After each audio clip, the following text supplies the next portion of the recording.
이스라엘이 전방위로 가자 지구에 진격할 태세를 보이는 가운데 미국은 하마스 재건은 지원하되 점령에는 반대하고 나섰습니다. 미 국세청은 부유층과 기업, 사업체들이 과소보고로 안 낸 세금 6,880억 달러를 포착해 추가 징수에 나섰습니다. 고등학교를 다니면서 대학 학점을 미리 취득해 학비를 절약하는 이중 등록 프로그램이 큰 인기를 끌고 있습니다. 미국 경제가 연착륙해도 고물가, 고금리, 강달러로 세계 경제는 더 어려워질 것으로 국제통화기금이 경고했습니다. 미국에서 사이버 공격에 의한 데이터 유출이 갈수록 심각해져 피해자들이 늘어나고 있습니다.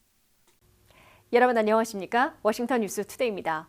이스라엘이 가자 지구의 북부와 동부에서 육해공 전방위로 진격할 태세를 보이고 있는 가운데 미국은 하마스 파괴 작전엔 전폭 지원하되 엄청난 인명피해와 확전을 초래할 점령에는 반대하고 나섰습니다. 이스라엘 직접 방문을 고려하고 있는 조 바이든 대통령은 하마스가 모든 팔레스타인을 대표하는 것은 아니라며 하마스를 겨냥한 테러 전쟁은 전폭 지원하지만 이스라엘의 가자 점령은 큰 실수가 될 것이라며 공개 반대했습니다. 한면택 기자의 보도입니다. 하마스의 기습과 이스라엘의 보복으로 화약고가 터져버린 중동 분쟁이 최고조의 긴장 국면을 맞고 있습니다. 이스라엘은 가자 지구의 북부에서 100만 명 이상 남부로 대피하는 데드라인이 지남에 따라 가자 지구로 진격하는 지상작전을 본격 전개할 태세를 보이고 있습니다. 이스라엘은 가자 지구 북부와 동부 접경에 대규모 병력과 탱크, 장갑차 등을 직결시켜 놓고 있으며 육로뿐만 아니라 해상과 공중 등 전방위로 가자 지구에 진격할 것으로 시사하고 있습니다. IDF 이스라엘군은 17만의 현역이 있고 46만 5천 명의 예비군 가운데 36만 명이 소집돼 있습니다. 이스라엘군은 이미 특공대를 가자 지구 내부로 침투시켜 터널에서 주로 활동해온 하마스 지도부와 전투원들을 공격해 사살하는 기습작전을 벌여 사실상 지상작전에 돌입했음을 보여주고 있습니다. 미국은 국무국방장관에 이어 조 바이든 대통령까지 이번 주에 직접 이스라엘을 방문하는 방안을 고려하며 전폭적인 이스라엘 지지와 지원을 다짐하고 있습니다. 바이든 행정부는 이스라엘이 가자 지구에서 하마스를 파괴하는 테러 전쟁은 전폭 지지 지원할 것이지만 가자 지구 점령은 반대하고 있음을 공개 천명하고 나섰습니다. 조 바이든 대통령은 하마스는 모든 팔레스타인을 대표하지는 않는다고 선을 긋고 이스라엘이 200만 명 이상 살고 있는 가자 지구를 점령하려 한다면 큰 실수가 될 것이라며 강력 반대했습니다. 이스라엘이 가자 지구를 점령하려는 지상전을 펼 경우 하마스는 물론이고 이스라엘군, 팔레스타인 민간인들까지 엄청난 인명피해를 낼 게 분명하기 때문입니다. 또한 이스라엘이 가자 지구를 점령하려 한다면 레바논에 근거를 두고 있는 무장 세력 헤즈볼라는 물론이고 그 배후에 있는 이란까지 개입해 중동 전면전으로 확전될 위험이 높아지기 때문으로 관측됩니다. 미국은 이와 동시에 두 척의 항공모함들과 스트라이커 전단들을 지중해에 집결시키고 있는 것은 어느 무장 조직이나 국가들도 개입 말라는 경고라며 확전 차단에 총력전을 펴고 있습니다. 15일 현재까지 하마스의 기습으로 이스라엘 측에서는 1,300여 명이 사망하고 3,850여 명이 부상당했다고 밝혔습니다. 이스라엘의 무차별 공습을 받은 가자 지구에서는 주로 팔레스타인들이 2,670명이 사망하고 9,600명이나 부상당했다고 발표했습니다. 미국인 사망자들도 30명으로 늘어났으며 아직 13명의 생사 여부가 확인되지 않고 있는데 이들 중 일부는 150명 이상으로 추산되는 하마스의 인질로 잡혀 있을 것으로 우려되고 있습니다. WKTV 뉴스 한면택입니다. IRS 국세청이 부유층과 기업, 사업체 등에 대한 집중 추적 결과 과소보고와 과세 납부 등으로 한 해 무려 6,880억 달러나 세금을 안 낸 것을 포착해 대규모 추가 징수에 나섰습니다. IRS는 10년간 600억 달러 이상 예산 증액으로 이 대대적인 탄로 추적을 실시한 결과 2021년 한 해에만 6,880억 달러나 세금을 안 냈거나 적게 낸 것으로 나타났다고 발표했습니다.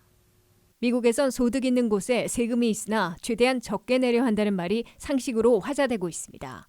IRS 국세청이 획기적인 예산 증액에 따라 대규모 탄로 추적을 시행해 본 결과 안 내거나 덜 낸 세금의 규모가 한 해에 6,880억 달러나 되는 것으로 나타났다고 CBS 뉴스가 보도했습니다. IRS가 예산 증액분을 대규모 탄로 추적에 투입해 처음으로 추가 세수를 포착해 추산한 결과 2021년 안에 부유층과 기업, 사업체 등이 무려 6,880억 달러나 세금을 안 냈거나 덜 낸 것으로 나타났다고 발표했습니다. 부유층이나 기업, 사업체, 파트너사들은 주로 세 가지 방법으로 세금을 안 내거나 덜 내려 하고 있는 것으로 적발됐습니다. 첫째, 세금 보고를 하면 아예 소득에서 빼서 세금 보고를 하지 않는 경우로 2021년 6,880억 달러 가운데 770억 달러를 차지했습니다. 둘째, 실제 소득보다 덜 신고하는 과소보고로 세금액을 낮추고 있는 것인데 전체에서 대부분인 5,420억 달러나 점유했습니다. 셋째, 세금을 덜 내는 과소납부도 있는데 680억 달러로 나타났습니다. IRS는 6,680억 달러나 덜 납부한 세금에 대해선 대부분 추가로 징수해 걷어들이게 됩니다. 새로 걷어들이는 세금은 3,700억 달러를 투입하는 에너지 전환책 등에 쓰이게 된다고 IRS는 밝혔습니다. IRS는 특히 이 같은 실제 추적 결과로 예산 증액분 가운데 절반 이상을 투입하는 탄로 추적에 가속도를 낼 것으로 예고하고 있습니다. IRS는 연소득 40만 달러 이상에 대해선 세금 보고에서 빼먹는 경우 소득을 낮게 신고해 세금을 덜 내려는 경우 등을 집중 포착해 추가 징수할 것으로 강조하고 있습니다. IRS는 그러나 연소득 40만 달러 이하에 대해선 세무감사를 늘리지 않을 것으로 약속하고 있습니다. IRS는 미국 납세자들의 85%는 자발적으로 적시에 올바르게 소득을 신고하는 성실한 납세자들로 확인됐으며 일부 고소득층과 대기업, 사업체, 파트너십 회사들이 세금을 덜 내려 여러 가지 시도를 하고 있다고 지적했습니다.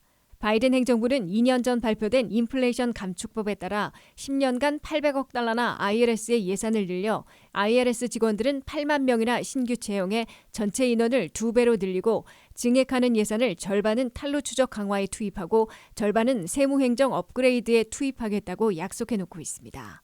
그러나 IRS 예산 증액에 강하게 반대하고 있는 공화당과의 예산 협상 결과 10년간 800억 달러 증액에서 214억 달러를 줄여 600억 달러 증액으로 조정했습니다.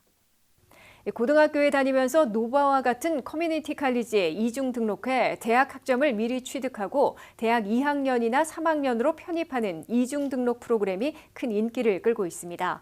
주정부가 인증한 이중 등록 프로그램을 활용할 경우 대학 학비를 1년 내지 2년이나 거의 내지 않기 때문에 대학 학비를 절반으로 줄일 수 있어 등록자들이 대폭 늘어나고 있습니다. 안혜린 기자의 보도입니다. 고등학교에 다니면서 커뮤니티 칼리지에도 등록해 대학 과정의 학점을 따는 듀얼 인롤먼트, 즉 이중 등록 프로그램이 시간과 학비를 동시 절약할 수 있어 학생들과 학부모들의 인기가 급등하고 있습니다. 고등학교에 다니면서 노바와 같은 커뮤니티 칼리지에 등록한 이중 등록자들은 지난해 12.8%나 급증했다고 CNBC가 16일 보도했습니다. 2023년 봄학기에도 이중 등록 학생들이 전학기에 비해 2.1% 더 늘어나 지속적인 증가세를 보이고 있습니다. 듀얼 인롤먼트, 이중 등록 프로그램은 민간업체인 칼리지보드가 관할하는 AP와는 달리 각주 교육 당국이 고교에 다니거나 홈스쿨링을 하면서 커뮤니티 칼리지에 이중 등록해 고등학교와 대학 학점을 동시에 취득하고 고교 졸업 후에는 대학에 편입하는 데 학점을 인정받을 수 있는 제도입니다. 이중 등록 프로그램을 활용하려면 고등학교 11학년과 12학년 또는 그에 해당하는 홈스쿨 학생들이 노바와 같은 커뮤니티 칼리지에 문의해 영어 읽기와 쓰기, 수학에서 학습 능력을 테스트받고 이중 등록해야 합니다. 버지니아의 경우 페어팩스 카운티의 공립고등학교 등 모든 공립학교는 물론 일부 사립고등학교까지 협약을 맺고 주 정부 승인을 얻어 고교생들이 커뮤니티 칼리지에 이중 등록하고 대학 학점을 취득할 수 있도록 되어 있습니다. 이중 등록 프로그램에 참여하는 고교 11학년과 12학년생들은 해당 고교나 커뮤니티 칼리지 또는 온라인으로 대학 과정의 수업을 듣고 학점을 취득할 수 있습니다. 이중 등록 프로그램을 이수한 고교생들은 졸업할 때 최소한 대학 1년 과정의 학점을 취득하거나 많이 하면 2년간의 준학사까지 받고 있습니다. 특히 각 주정부는 이중 등록으로 고교 시절 취득한 대학 학점을 인증받아 커뮤니티 칼리지 2년차나 4년제 대학 2학년 또는 3학년으로 편입할 수 있도록 보장하고 있습니다. 이에 따라 이중 등록 프로그램으로 고등학교를 다니면서 대학 학점을 딴 학생들은 고교 졸업 후 대학에 가면 학점을 그대로 인정받기 때문에 1년 또는 2년간의 시간과 학비를 절약하게 됩니다. 대학 학비가 매년 가파르게 오르고 학자 융자금 빚더미가 무거워지는 상황이어서 고교와 커뮤니티 칼리지의 이중 등록 프로그램은 시간과 학비를 반으로 줄이는데 가장 유용한 방법으로 인기를 얻고 있다고 CNBC는 전했습니다. 고교와 커뮤니티 칼리지를 이중 등록한 학생들의 3분의 2는 저소득층 또는 중산층 가정 출신으로 나타나 주로 학비 반감을 겨냥하고 있음을 보여주고 있습니다. 이와 함께 이중 등록 학생들의 88%나 고교 졸업 후 대학에 갔으며 대다수는 6년 안에 학사 학위를 취득한 것으로 조사됐습니다. WKTV 뉴스 안혜린입니다. 미국 경제가 더 뚜렷하게 연착륙하고 있으나 고물가, 고금리, 강달러가 장기화되는 바람에 세계 경제를 더 짙은 먹구름 속에 빠지게 하고 있는 것으로 국제통화기금이 경고했습니다. 고물가, 고금리, 강달러에다가 중동 사태로 유가도 다시 흔들려 올해 세계 수출이 고작 0.9% 증가해 각국이 고물가, 고금리를 내년 말까지 오래 끌고 갈 수밖에 없어지고 국가부채 부도 사태가 본물을 잃을 위험이 생길 것으로 우려되고 있습니다. 한면택 기자의 보도입니다. 미국 경제에서 고용과 물가가 예상보다 호송적을 보이고 있어 더 확실하게 연착륙하고 있으나 이는 다른 국가들은 물론 세계 경제를 더 어려운 재난에 몰아넣고 있다고 월스트리트저널이 IMF 경고 등을 인용해 보도했습니다. 첫째, 미국 경제는 예상을 뛰어넘은 호송적으로 더 뚜렷하게 소프트 랜딩, 연착륙하고 있는 것으로 IMF는 평가했습니다. 9월 미국의 고용은 33만 6천 개나 일자리를 늘리며 예상보다 2배나 뜨거워진 데 이어 9월 CPI 소비자 물가는 연율로 8월과 같은 3.7%를 유지해 물가 상승세를 방어했습니다.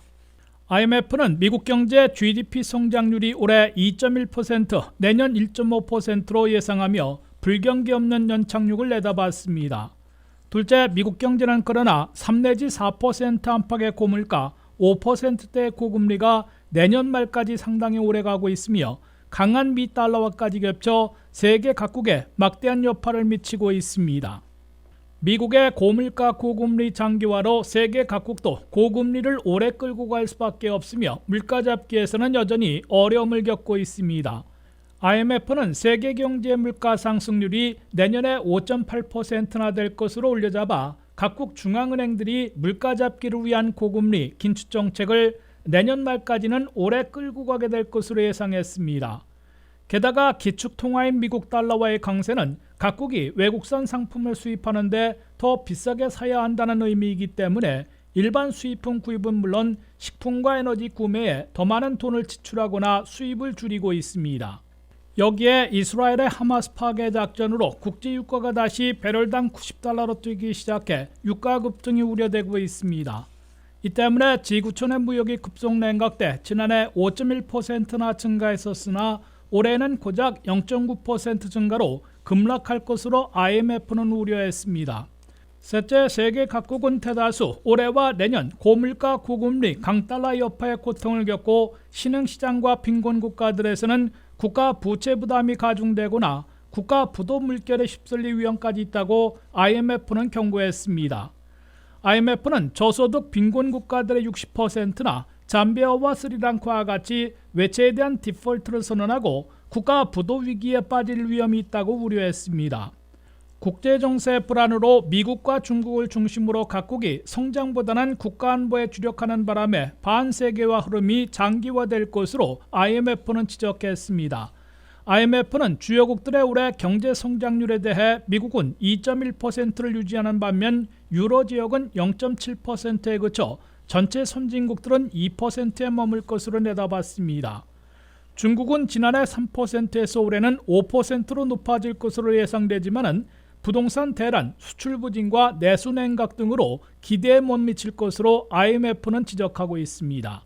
WKTV 뉴스 한면택입니다. 미국에서 사이버 공격에 의한 데이터 유출이 갈수록 심각해져 피해자들을 양산해내고 있습니다. 올 들어 9개월간 2,116건의 데이터 유출 사건이 터져 지난해 1년치 1,802건을 넘어서며 17% 늘어난 것으로 집계됐습니다. 안혜린 기자가 보도합니다. 미국에서 해킹이나 랜섬웨어 등을 통한 사이버 공격과 데이터 유출이 갈수록 심해져 해결책을 찾지 못하고 있습니다. 해킹은 해커들이 특정 데이터베이스에 침투해 고객과 직원들의 신상 정보, 재정 정보, 의료 정보 등을 훔쳐가고 있습니다. 랜섬웨어는 병원 등 특정 회사들의 시스템에 악성 말웨어를 심어놓고 대가를 지불하지 않으면 시스템을 못쓰게 망가뜨리겠다는 위협에 돈을 뜯고 있습니다. 올 들어 9월까지 9개월 동안 미국에서 벌어진 사이버 공격에 따른 데이터 유출 사건은 2116건으로 집계됐다고 악시오스가 13일 보도했습니다. 이는 지난해 1년치 1802건을 벌써 넘어선 것으로 17%나 급증한 겁니다. 다만 데이터 유출 사건에 따른 피해자 규모는 아직 지난해가 최고치를 유지하고 있습니다. 올해 9개월간의 데이터 유출 사건에 따른 피해자들은 2억 3,390만 명으로 집계됐습니다. 지난해 한 해 전체의 피해자들은 무려 4억 2,500만 명이나 됐습니다. 2021년에는 1,862건에서 피해자들이 2억 9,821만 명이었는데 지난해가 유독 피해자를 양산했던 것으로 지적되고 있습니다. 올 3분기의 데이터 유출 사건은 733건으로 피해자들이 6,665만 명을 넘었습니다. 가장 많이 사이버 공격을 받은 곳은 금융기관들로 204건을 차지했으며 헬스케어 기관들이 113건, 프로서비스 회사들이 81건, 제조업이 65건, 교육기관들이 42건의 순이었습니다. 초대형 데이터 유출과 피해자 규모를 보면 HCA 헬스케어가 해킹에 따른 데이터 유출로 1,127만 명이나 피해를 입었습니다. 맥시머스사에서는 1,100만 명의 피해자를 냈습니다. 프리사이클 네트워크에서는 700만 명, IBM 컨설팅에선 409만 명, 케어소스에서는 318만 명의 피해자가 발생했습니다. 해킹이나 랜섬웨어 등 사이버 공격으로 데이터를 대량 유출시키는 데 그치지 않고 블랙마켓에서 거래를 하고 있어 피해자들 중에 상당수는 금전적인 피해까지 2차 피해를 보고 있습니다. WKTV 뉴스 안혜린입니다. 이상으로 워싱턴 뉴스투데이를 마치겠습니다. 시청해주신 여러분 고맙습니다.